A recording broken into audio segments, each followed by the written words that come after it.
자, 오늘 제 마지막 강의는 보통 종강이 한 학기 동안의 모든 강의를 총 정리하는 이런 시간으로 가져야 되지만 실존 철학의 종강은 종강이 없는 종강입니다. 삶이란 지속되는 것이고 삶의 문제는 끝없이 생겨나오기 때문에 그런 의미에서 실존 철학은 이제 비로소 시작하는 것이다, 이렇게도 말씀드릴 수가 있습니다. 실존 문제를 여러분이 잘 이해하셨기를 이제 바랍니다. 실존이란 말을 나가섬 또는 살아나감 이렇게 바꾸는 순간 문제는 좀 더 뚜렷해집니다.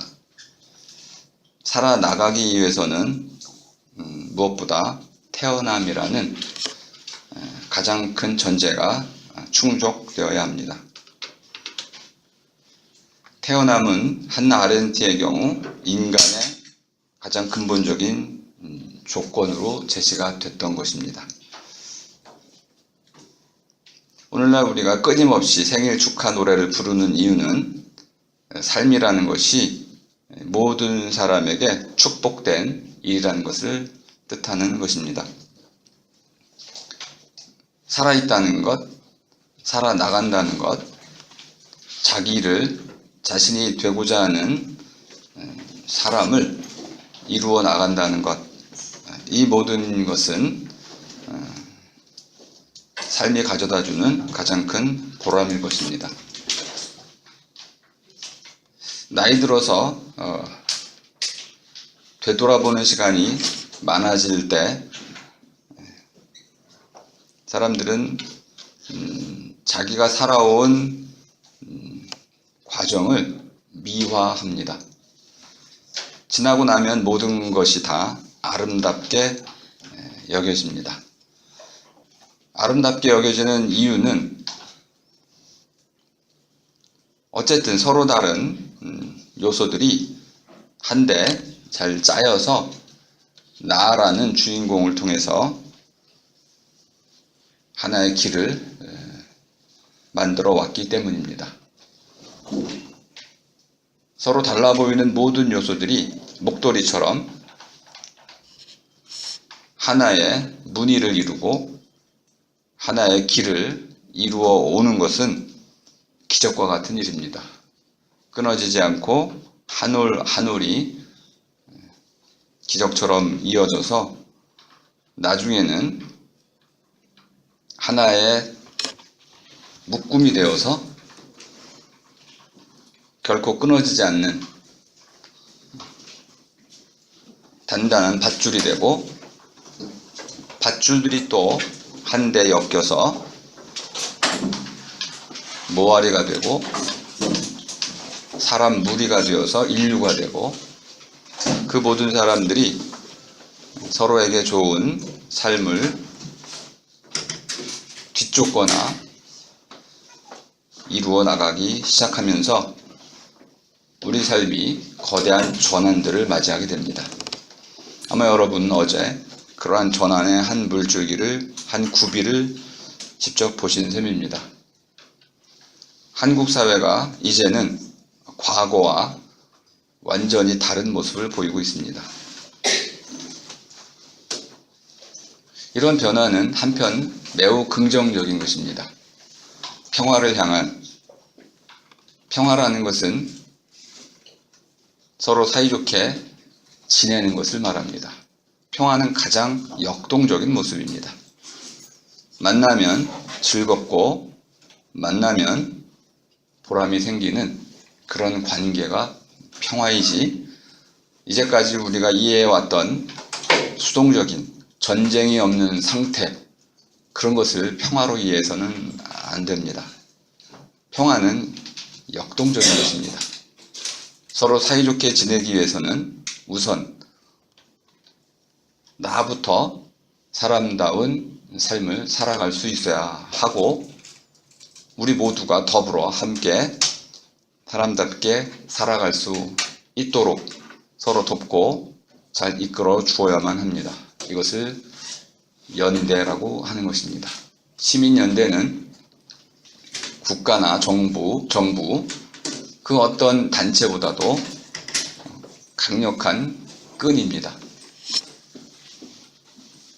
시민 한 명 한 명이 하나의 가치, 평화라는 또는 우리가 지금까지 실존 철학에서 추구해왔던 실존의 문제들, 사랑이라는 것을 선택한다면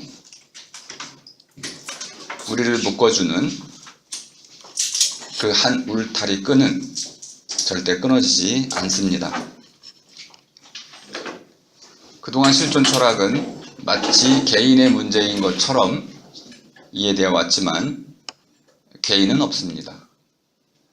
우리에게 이제 나의 몫을 다른 누구와도 신과도 이웃과도 나눌 수 없다는 의미의 못 나누미로서의 개인은 사실 없습니다. 우리는 언제나 함께 나누미로 있어 왔고 앞으로도 그럴 것입니다. 제 강의 속에서 함께 나누미로서의 우리의 모습은 제대로 보여드리지 못했습니다. 그동안 실존 철학은 개인의 문제, 운명, 비극, 떠맡음 이런 주로 무겁고 또 비극적인 차원의 이야기들을 다뤄왔습니다. 앞으로 실존 철학은 AI의 문제와 시대의 문제, 그리고 공동체의 문제, 무엇보다도 우리가 함께 꿀 수 있는 그 꿈, 파라다이스, 유토피아, 무릉도원 이런 모두에게 좋은 삶을 이루어갈 수 있는 그런 새로운 세상을 만들어가는 새로운 이정표를 가져야 할 것입니다. 아직 그러한 꿈은 우리에게 없습니다. 아마 여러분 가운데 누군가는 그러한 꿈을 꾸게 될 겁니다. 그때 여러분은 인류 역사 전체를 굽어볼 수 있어야 됩니다.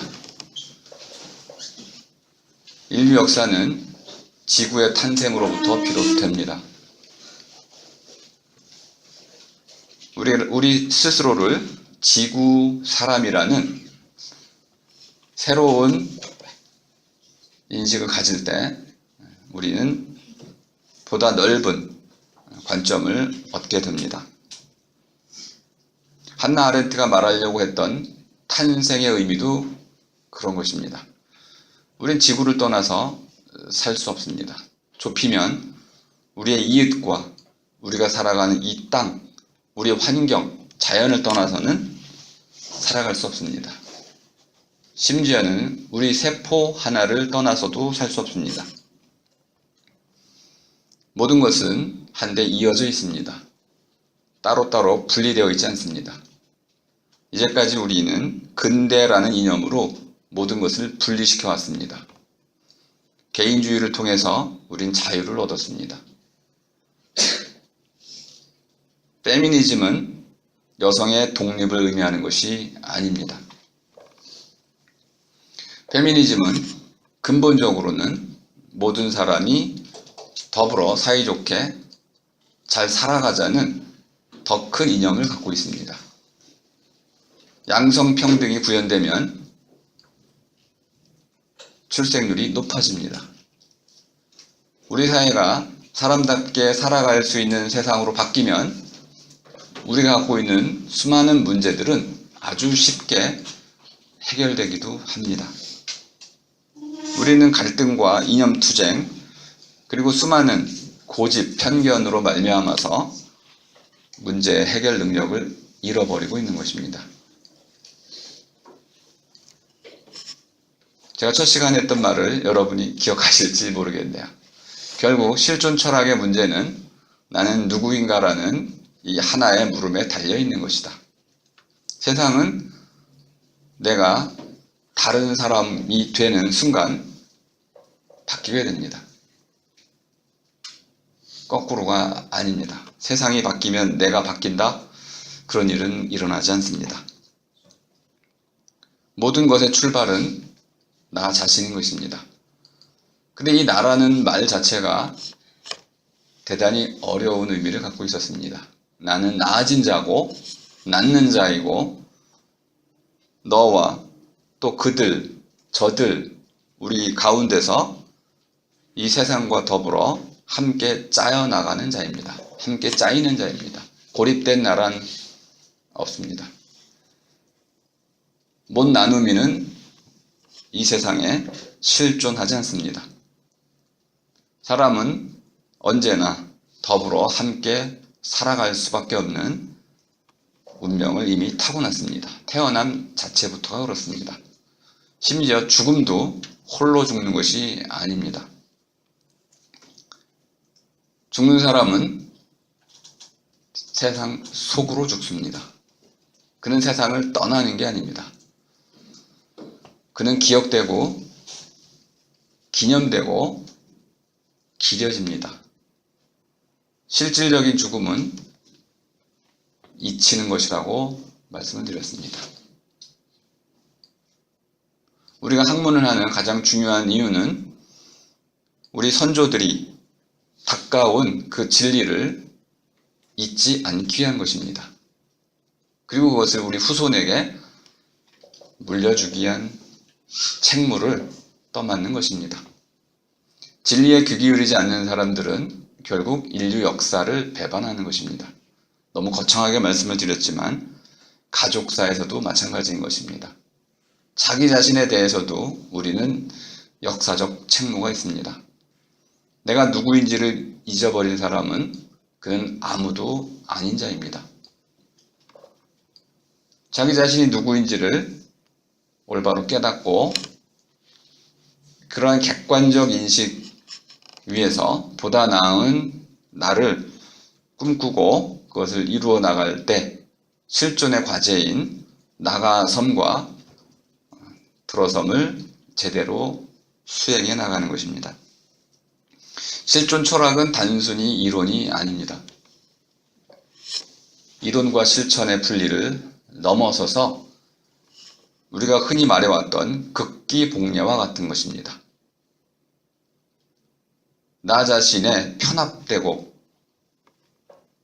편견에 사로잡힌 아집을 벗어버리고 이게 자유입니다. 보다 나은 나의 모습으로 사람다운 사람의 모습으로 이게 예입니다. 온고이지신이란 말을 많이 들어보셨을 겁니다. 성현들의 가르침이 우리에게 불필요한 것이 아닙니다. 그것을 새롭게 현대적으로 재해석하는 것이 중요한 것입니다. 본질은 변하지 않습니다. 사람의 마음은 끊임없이 변하는 것 같지만 우리가 그 사랑을 추구한다는 그 본질만큼은 변하지 않습니다. 만약 우리가 죽음을 거부한다면 죽음을 치료하고 영생이라고 하는 의학적인 불멸을 획득하게 된다면 사람의 본질은 크게 바뀌는 것입니다. 그때 우리는 그를 더 이상 휴먼 빙, 사람이라 부를 수 없습니다. 본질이 바뀌면 우리는 더 이상 사람이 아닌 것입니다. 그때 우리는 휴머노이드, 사이보그, 또 다른 이름으로 불리게 됩니다. 물론 우리는 새로운 진화된 신인류를, 포스트 휴먼을, 트랜스 휴먼을 꿈꿀 수도 있습니다. 그건 우리의 자유 선택의 문제입니다. 하지만 우리는 그것이 무엇을 의미하는지를 정확히 알아야 될 것입니다. 그 순간 사람은 사라지고 마는 것입니다. 지구의 45억 년 역사는 이제 끝이 나는 겁니다. 우주 어디에도 사람은 없게 됩니다. 우리가 생물종을 종의 다양성 차원에서 보호하고 보존하는 것은 매우 고귀한 가치를 갖고 있습니다. 5억 년 된 물고기 한 마리를 보존하는 것은 지구의 생명력을 건강하게 또 그 역사를 온전히 보존하는 것입니다. 그건 우리의 책무입니다. 우리의 역사를 망각하는 순간 우리는 한편으로는 사람이기를 거부하는 것입니다. 사람은 생물학적인 제약을 갖고 있습니다. 그것을 받아들이고 문명을 이루어 왔습니다. 죽음을 극복하는 과정도 생물학적인 테두리 안에서 이루어진 것입니다. 이제 인류는 21세기 안에 계속 사람일 것인지 아니면 사람이 아닌 다른 어떤 것이 될 것인지를 결단해야만 하는 그런 순간을 맞이할 것입니다. 사실 이번 학기 제 강의는 그쪽으로 맞춰볼까도 했었는데 아직 저 자신이 준비가 안 돼서 거기까지는 다루지 못했습니다. 다음 사람의 문제입니다. 지금 우리와 더불어 살아가는 현재의 사람이 아니고 다음 사람의 문제까지도 우리가 함께 고민해야 할 것입니다. 우리의 선택이 결국 다음 사람들의 삶에 그대로 영향을 미치기 때문에 그렇습니다. 우리가 핵무기를 사용하거나 현재 이런 과잉 소비를 지속해 나간다면 다음 사람들은 생존이 불가능할 수도 있습니다. 그것이 우리 때문에 비롯된 것이라면 현재 우리 인류는 모두가 악한 세력이 되는 것입니다. 다음 사람의 모든 삶의 가능성을 송두리째 앗아가 버린 악마가 되는 것입니다. 우리는 그것을 선한 악마라고 부릅니다. 의도에는 다음 세상을 파괴할 의도는 전혀 없지만 자신이 하는 행동이 무엇인지를 모르고 그 결과를 뻔히 알면서도 모른 척하는 선한 악마가 되기도 십상입니다. 그 중에 최고의 악마 짓은 인간 종을 파멸시키는 것일 겁니다. 이러한 숙고는 사람 자신이 무엇이고 내가 누구이며 또 우리는 무슨 까닭으로 삶을 지속적으로 살아가고 있는지 니체가 말한 아모르 파티와 같은 선언적인 자신의 운명을 사랑하라는 그런 희망적인 그런 선언 때문에 우리가 삶을 살아가는 것은 아닐 것입니다. 우리에게 보다 고귀한 삶의 이유가 있습니다. 그건 단순히 유전적인 생존 본능 때문에 그런 것은 아닙니다. 죽음은 우리에게 우리의 삶이 두 차원을 갖고 있다고 분명히 알려주고 있습니다. 생물학적인 차원이 있습니다. 본능과 충동과 그리고 우리의 수많은 감각이 우리를 삶으로 이끌어 드리고 있습니다. 하지만 우리에게는 보다 고차원적인 숭고한 의미가 있었습니다. 그건 고귀한 삶, 가치 있는 삶, 윤동주의 표현을 통해서 부끄럽지 않은 삶을 살아가겠다는 그런 의지와 같은 것이었습니다. 그런 사람이 흔하진 않지만 드물지도 않습니다. 우리 주변에도 그런 의지에 좋은 삶을 또는 사람다운 삶을 살겠다는 이러한 의지를 갖고 있는 사람들이 아주 많이 있습니다. 저는 그들이 한국 사회를 변화시키고 있다고 생각합니다. 그들은 지속적으로 한국 사회를 변화시켜 나갈 것입니다. 하지만 그들의 그러한 변화의 흐름 속에는 반드시 이런 두 가지 차원의 삶의 의미를 숙고하고 다음 사람까지도 그 숙고 속에 함께 포함시키며 더 나아가서 지구라는 차원까지도 고려해 넣는 이런 아우름의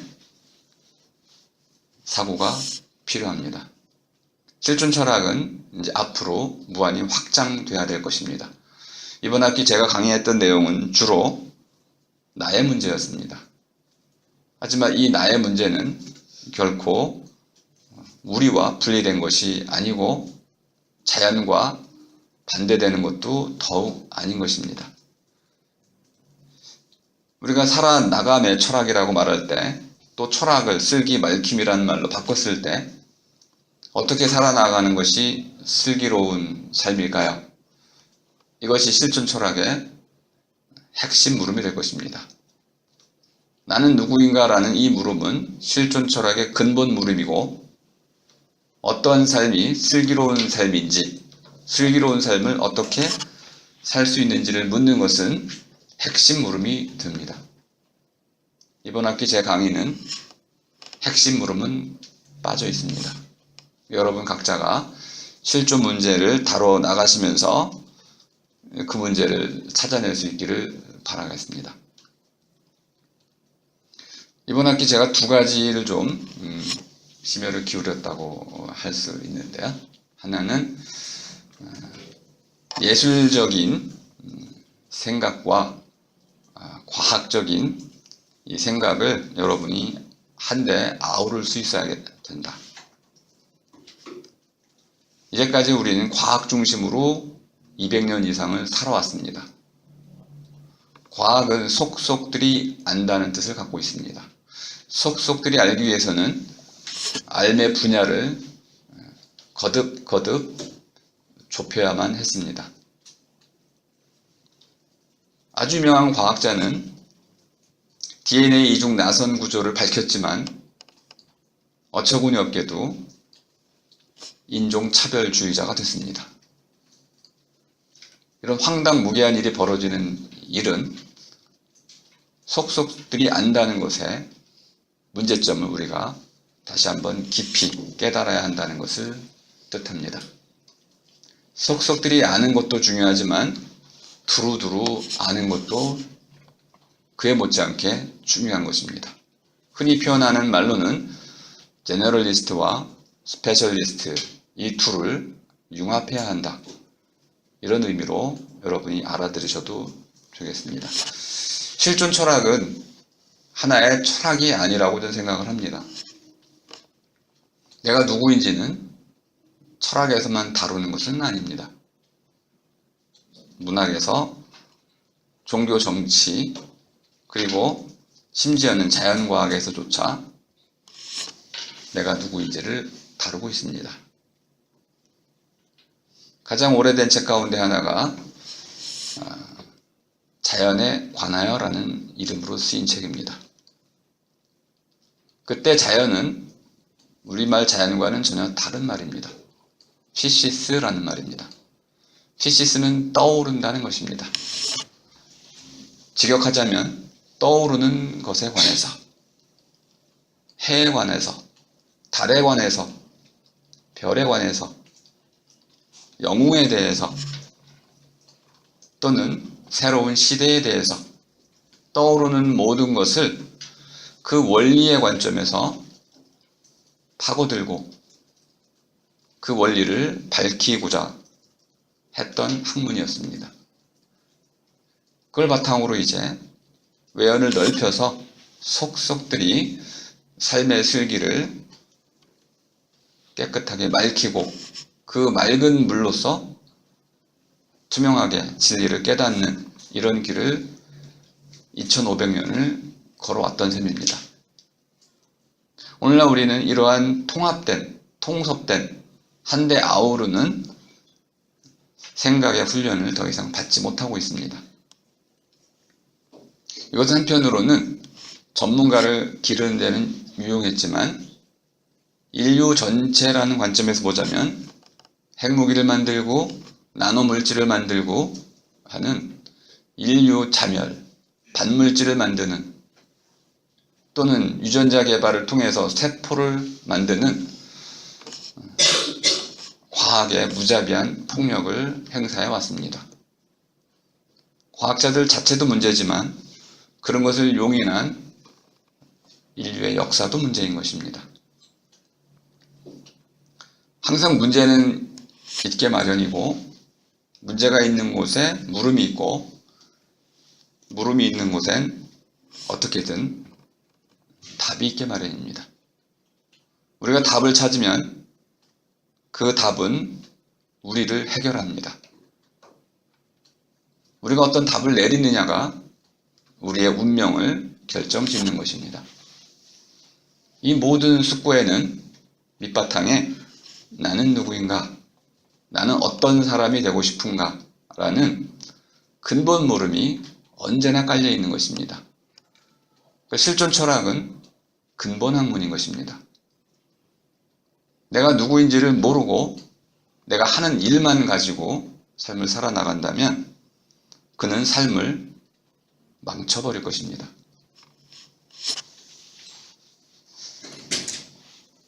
제 강의가 좀 무거워지고 그랬던 이유는 제 스스로에게는 제가 다루고 싶었던 주제를 다루지 못했다는 그런 자괴감이 들었기 때문에 그렇습니다. 다음 사람 문제는 내년쯤에는 다루게 될 것입니다. 어떤 결론이 나올진 저도 잘 모르고 있습니다. 다음 사람의 문제는 매우 시급한 문제입니다. 다음 사람 누군가 한 명이 사이보그 형태로 나오면 우리는 그를 막을 수가 없습니다. 그는 그의 권리입니다. 한 명이 나오면 그 뒤로는 수억 명이 나오게 될 것입니다. 시간 문제일 뿐이죠. 우리는 그 전에 모든 문제를 검토해 봐야 됩니다. 가습기 살균제가 나오면 수백 명이 죽습니다. 그걸 만들기 전에 그 위험성을 경고하고 금지시켜야만 되는 것이죠. 과학기술의 제품들은 오늘날 대량 소비가 되고 있습니다. 한번 퍼지면 걷잡을 수 없고 그 피해의 규모는 미래 세대로까지 지속되는 특성을 갖고 있습니다. 이 모든 문제가 결국 나는 누구인가라는 그 단순한 물음을 우리 교육 현장에서 제대로 묻고 있지 못하기 때문에 발생한다고 봅니다. 호서대, 서울대, 수많은 전문가들이 또 4대강 개발에 부역했던 그런 토목공학과 교수들이 아무런 책임도 지지 않은 채 전문가 대접을 받고 있습니다. 그들은 양심을 팔았습니다. 그들은 전문가가 아닌 것입니다. 왜 이런 일이 발생하는 걸까요? 최고의 엘리트들이 동시대인들을 파멸로 몰아넣는 그런 일을 하는 걸까요? 자기가 어떤 사람인지를 결정하지 않았기 때문에 그렇습니다. 기회주의자가 됐던 것이죠. 실존 철학은 근본 물음을 다루기 때문에 종잡을 수가 없습니다. 저도 종잡을 수가 없습니다. 하지만 누구나 다 그 물음을 물으면 저마다 대답을 다 찾게 마련인 것입니다. 저는 우리말로 학문학이란 대답을 갖고 있습니다. 아마 어떤 분은 작곡가의 꿈을 이미 발견했고 그것을 쫓고 있을 겁니다. 이미 되셨고요. 저마다 우리는 내가 어떤 사람이 될 것인지를 묻기만 하면 다 찾을 수 있습니다. 언제까지 물어야 되냐면 내가 그것을 결정할 수 있을 때까지 물으면 됩니다. 그렇게 길게 걸리지도 않습니다. 길어봤자 2년. 어느 한밤에 번개치는 날 난 이런 사람이 될 거야 라는 메시지, 예언을 여러분이 얻을 수도 있습니다. 그렇게 내가 어떤 사람이 될지는 느닷없이 결정되기도 하고 오랜 탐문 끝에 아주 어렵게 결단하기도 합니다. 하지만 분명 2년 이내에 여러분들은 내가 어떤 사람이 될 것인지를 결정할 수 있습니다. 그리고 그 뒤는 흔들리지 않을 것입니다. 그런 물음, 나는 누구인가라는 물음을 결단해서 물으시고 그 물음에 대한 기록을 남겨두십시오. 그것이 여러분에게 나이 들어서까지 흔들리지 않는 초석이 될 것입니다. 일기를 쓴다는 것은 한국에서는 무슨 과제처럼 들리고 있지만 일기를 쓰지 않는 사람은 한편에서는 자기를 잃어버리고 있는 사람입니다. 날마다 자기 자신의 생각과 삶을 적어 나가야 될 것입니다. 그리고 끊임없이 내가 뭘 본디 꿈꾸었던 나의 나다움을 제대로 이루어 가는지를 날마다 부끄럽지 않게 검토해 가야 됩니다. 물론 이 경우에 여러분들은 또 초연함과 자유도 잃어버려서는 안 됩니다. 얽매일 필요는 없는 것이죠. 어쨌든 이 모든 실존 철학적인 문제는 여러분 스스로 나는 누구인가라는 물음을 던지는 순간 하나의 물음으로 인정이 되는 셈입니다. 그리고 물음이 물어지면 여러분들은 대답을 얻게 됩니다. 그것이 바로 여러분 자신을 해결해 줄 것입니다. 시대가 처한 문제를 우리가 해결하지 못하면 그 문제가 우리를 해결하듯이 여러분도 똑같은 상황에 처하게 될 것입니다. 여러분 자신이 처한 문제를 스스로 묻지 않으면 결국 그 문제는 여러분을 처단할 것입니다. 그건 비극도 아니고 시극도 아닙니다. 그것은 넌센스입니다. 의미가 없는 삶이 이것이죠. 한 명도 그런 사람은 없습니다. 다만 어떤 사람은 그 물음을 고맙게 진지하게 받아들이는 반면 어떤 사람은 그날그날의 할 일에 쫓겨서 그 물음을 대충 해결하고 많은 차이가 있을 뿐입니다. 그 문제를 해결하시고 나면 여러분들은 슬기로운 삶이 어떤 것인지를 또 물어야 됩니다. 이것은 세상을 향한 물음입니다. 누구를 뽑아야 되는지, 나는 어떤 지도자가 되어야 하는지, 이것에 대한 물음인 것입니다. 이 세계 속에서 나는 어떤 의미를 추구해야 되는지에 관한 물음인 것입니다. 이 두 물음은 맞물려 있긴 하지만 나는 누구인가란 물음이 더 근본적인 것이고 우리 삶을 살아나가는 데서는 슬기로운 삶이 핵심이 되는 것입니다. 이 둘이 잘 조화를 이룰 때 여러분들은 성공과 실패를 떠나서 바로 사람다운 삶을 살아가게 되는 것입니다. 제가 이렇게 이번 학기 다루지 못했던 주제 때문에 좀 아쉬워서 한마디 좀 덧붙이게 됐습니다. 자, 오늘은 이제 종강을 하는 날이기 때문에 전체 주제를 다 다룰 수도 있겠지만은 그래도 우리가 해왔던 대로 죽음에 관한 문제만을 놓고 죽음이 과연 실존 문제와 관련해서 어떤 해결책을 주는지 이것을 토론하는 방식으로 오늘 종강을 하도록 하겠습니다. 자, 그럼 일단 제 강의 여기서 마치겠습니다.